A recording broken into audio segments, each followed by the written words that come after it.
O livro de Apocalipse, ele é dividido em 3 partes: passado, presente e futuro.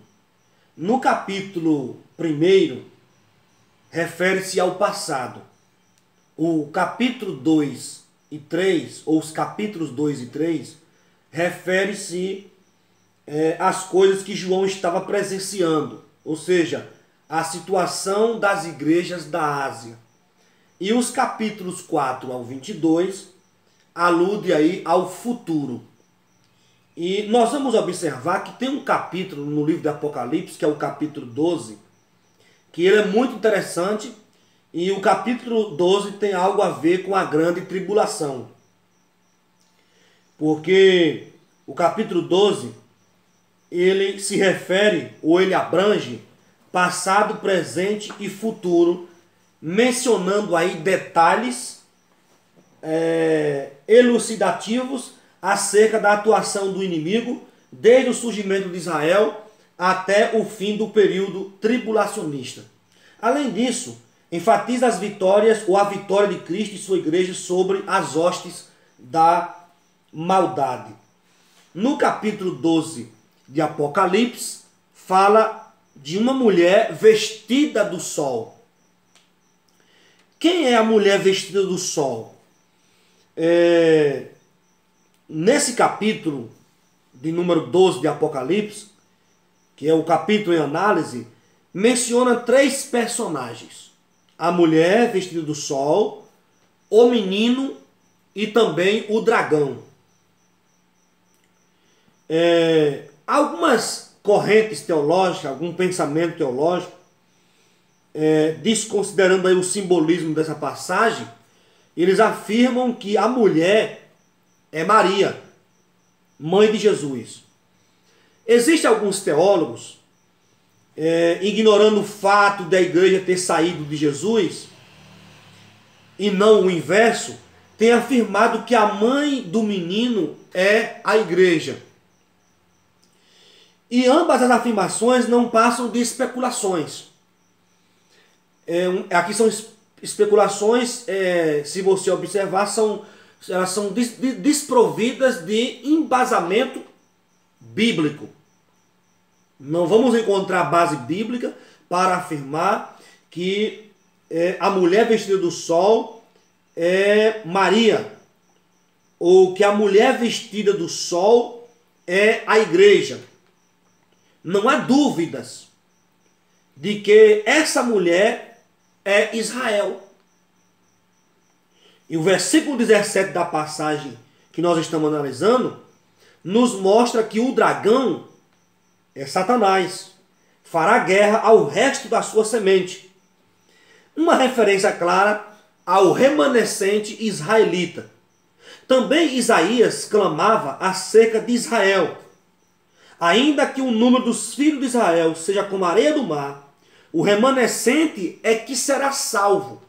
Paulo escreveu isso aos Romanos, no capítulo 9, verso 27.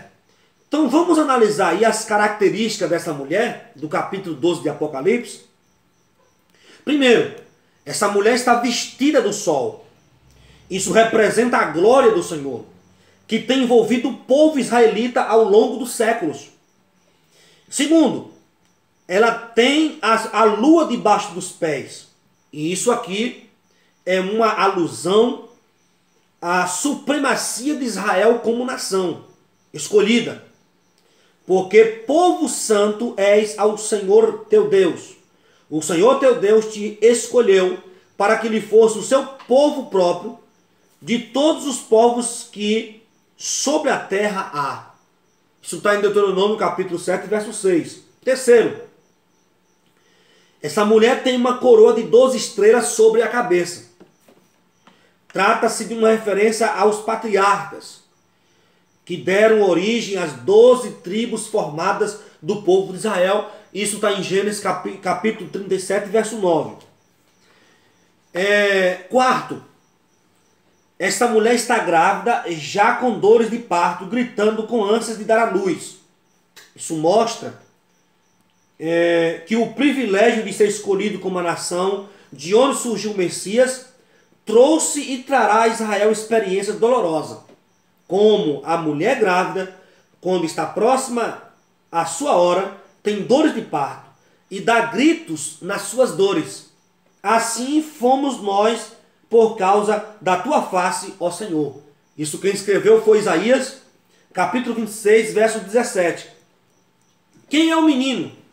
Alguns teólogos afirmam que o filho da mulher representa a igreja, ou os mártires, ou os 144 mil judeus selados durante a grande tribulação. Todavia, quando vamos analisar o contexto geral das Escrituras, e o versículo 5 do texto em análise, deixa claro que se trata de Jesus Cristo. E deu à luz um filho, um varão, que há de reger todas as nações com vara de ferro. E o seu filho foi arrebatado para Deus e para o seu trono. Quem é o dragão? O dragão não pode ser outro a não ser o diabo, que é apresentado ao longo das páginas sagradas como leão, serpente e dragão. Analise aí as características desse asqueroso personagem, que é o dragão. Primeiro, ele é grande. Isso prova que o inimigo, como o Deus desse século, possui grande força. Vermelho. Segundo, ele é vermelho. Numa tradução literal, avermelhado como fogo, o que representa uma situação sanguinária no mundo. Essa cor também está associada ao pecado. E o diabo é aquele que peca desde o princípio, além de induzir pessoas a isso. João 8,44 diz que ele é o pai da mentira. Terceiro, ele possui 10 chifres. Isso representa, à luz da profecia bíblica, os 10 reinos que formarão a base do império anticristão. E os 10 chifres que viste são 10 reis que ainda não receberam o reino, mas receberam o poder como reis por uma hora, juntamente com a besta. Apocalipse 17, 12. Confira aí também Daniel 7, 24. Tem 7 cabeças com 7 diademas. Isso diz respeito à plena autoridade que o diabo exercerá sobre os reinos da terra. A semelhança do dragão com a besta enfatiza que esta terá o poder daquele, como se lê em Apocalipse 13, 2. E o dragão deu-lhe o poder e o seu trono e o grande poderio. Quinto, possui uma grande cauda. Trata-se de uma referência à sua astúcia e ao seu baixo caráter, ao arrastar consigo a terça parte dos anjos que não guardaram o seu principado. Segundo Pedro 2,4, Judas verso 6.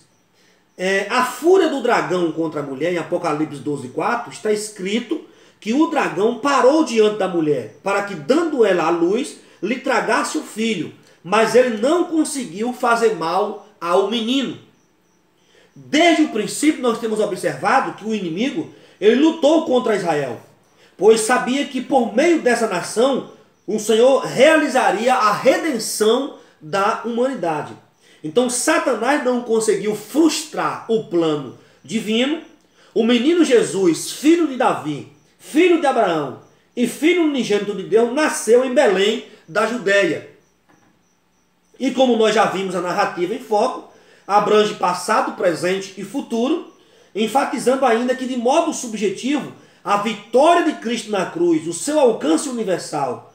O versículo 5 menciona a ascensão de Cristo às alturas após a sua ressurreição para a nossa justificação. Foi arrebatado para Deus e para o seu trono. Então, nós observamos que, ao longo da história, foram muitas as tentativas de Satanás, do diabo, de destruir a mulher vestida do sol e o menino. E nós vamos observar que desde o início, desde o princípio, nós vamos ver que, primeiro, Caim matou Abel, mas Sete deu continuidade à linhagem santa e piedosa, da qual surgiram os primeiros israelitas. Segundo, no dia de Moisés, Faraó mandou matar os meninos israelitas, porém Deus preservou muito deles com vida, inclusive o próprio Moisés, que se tornou o libertador do povo de Israel. Terceiro, Saul, endemoniado, tentou matar Davi, pois o diabo sabia que o Messias descenderia do trono davídico. E Deus, mais uma vez, frustrou o plano maligno, guardando a vida do seu servo. Quarto, o inimigo usou a rainha Atalia para matar todos os herdeiros do trono de Davi. Mas o futuro rei Joás foi escondido por sua tia, e aos 7 anos ele assumiu o reinado em Judá. Quinto, nos dias da rainha Esté, o inimigo usou o mau Amã, o qual urdiu, ou o qual planejou um plano com a data e a hora para exterminar todos os judeus. Sexto, nos tempos do Novo Testamento, nós vamos encontrar que Herodes intentou matar o menino Jesus. No entanto, Deus avisou os magos e posteriormente José, o qual levou o menino para o Egito. Mateus capítulo de número 2. Sétimo, o inimigo tentou ao Senhor, mas ouviu dele por 3 vezes a poderosa declaração. Está escrito. E o inimigo foi vencido pela palavra de Deus. Mateus capítulo 4, verso 1 ao 11. Lucas capítulo 4, verso 1 ao 13. Nós vamos encontrar isso aí. Oitavo, numa tentativa de impedir que Jesus chegasse à cruz, o diabo procurou matá-lo, Jesus, antes, em Nazaré. Mas de forma milagrosa, o Senhor escapou, passando pelo meio deles. Isso está em Lucas capítulo 4, verso 17 ao 30. Nono, Satanás conseguiu exercer influência psicológica sobre Pedro, que tentou fazer Jesus desistir da sua obra redentora. No entanto, ele ouviu a seguinte resposta do Senhor: para trás de mim, Satanás. E décimo, no Gólgota, como o diabo não conseguiu matar Jesus antes da cruz, ele tentou convencer Jesus a abandonar o madeiro. Por quê? Porque ele temia o poder do sangue de Jesus. Porém, o Senhor lhe deu o brado de vitória.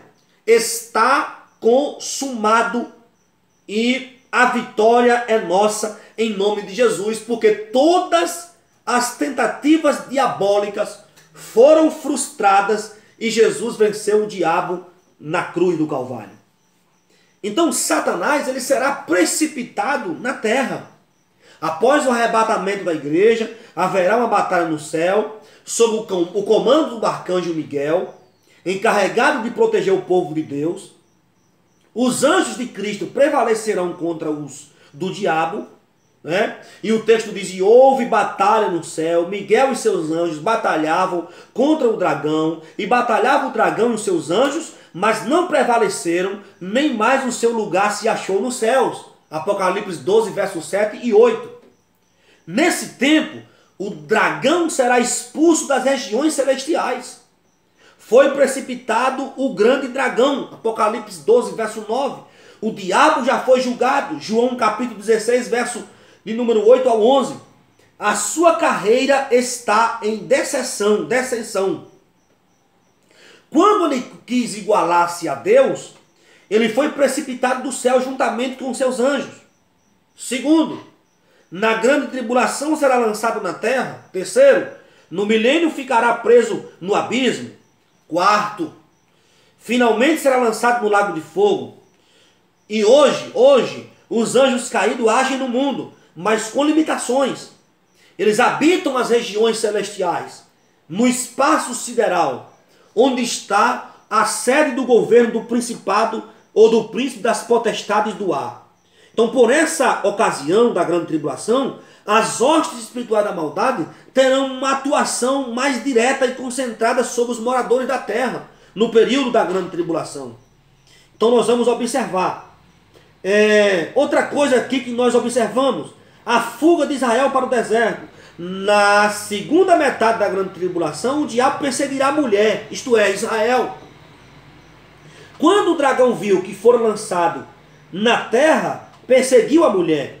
E a serpente lançou de sua boca atrás da mulher água como um rio, para fazer que ela fosse arrebatada pela corrente. Deus protegerá o remanescente israelita durante a grande tribulação, especialmente na fase final desse período. Observe que Apocalipse 12:6 diz assim: e a mulher fugiu para o deserto, onde já tinha lugar preparado por Deus, para que ali fosse alimentada durante 1260 dias. Como Deus protegerá Israel? E foram dadas à mulher 2 asas de grande águia, para que voasse para o deserto, ao seu lugar, onde é sustentada por um tempo, e tempos e metade de um tempo, fora da vista da serpente. Apocalipse 12, verso 14. Essas asas de águia representam o livramento de Deus. Confira Êxodo capítulo 19, verso 4.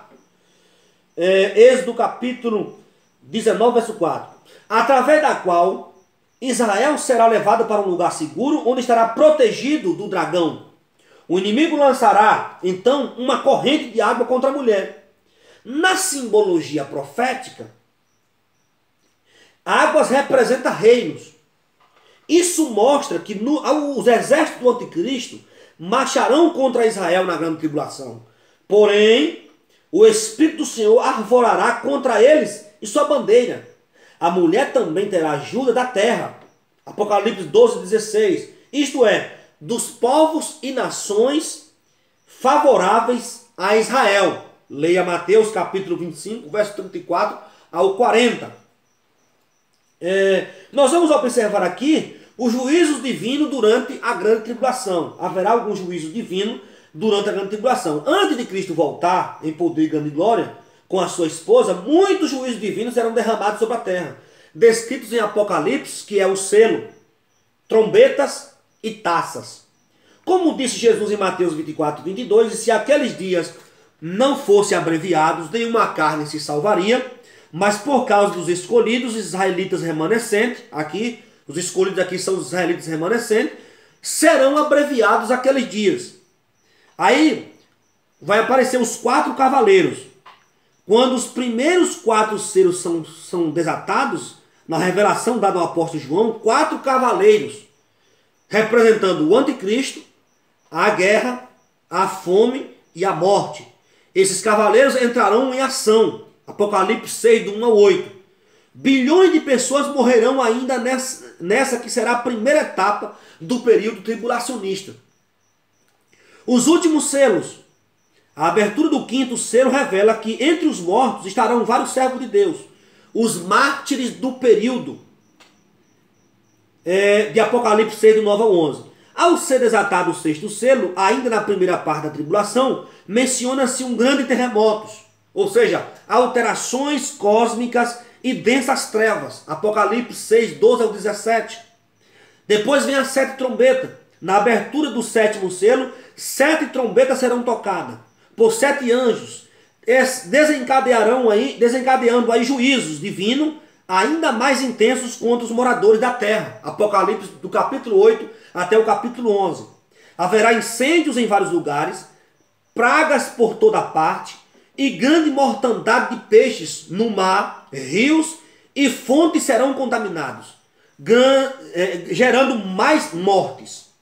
Demônios, descritos sob a figura de gafanhotos infernais, gigantes, atormentarão os homens durante 5 meses. As 7 taças da ira de Deus. Os últimos e mais terríveis juízos serão deflagrados pelo derramamento do conteúdo das 7 taças da ira de Deus. Apocalipse 15 e 16. Capítulo 15 e capítulo 16. A primeira será derramada sobre os homens, fazendo-o enfermar. A segunda e a terceira será derramada sobre os mares, rios e fontes, transformando-as em sangue. E a quarta sobre o sol, que se superaquecerá. A quinta taça será derramada sobre o trono da besta. Seus seguidores morderão a língua de dor.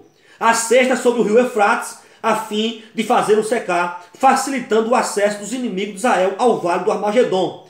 Apocalipse 16, do 12 ao 16. E a última taça, quando a 7ª taça for derramada sobre o ar, será ouvida uma grande voz do trono de Deus. Está feito. E ouvir-se-ão vozes, trovões, relâmpagos, e o maior terremoto de todos os tempos acontecerão levando à morte de inúmeras pessoas. Então são isso que vai acontecer na grande tribulação. Deus abençoe tua vida, Deus abençoe tua família, em nome de Jesus.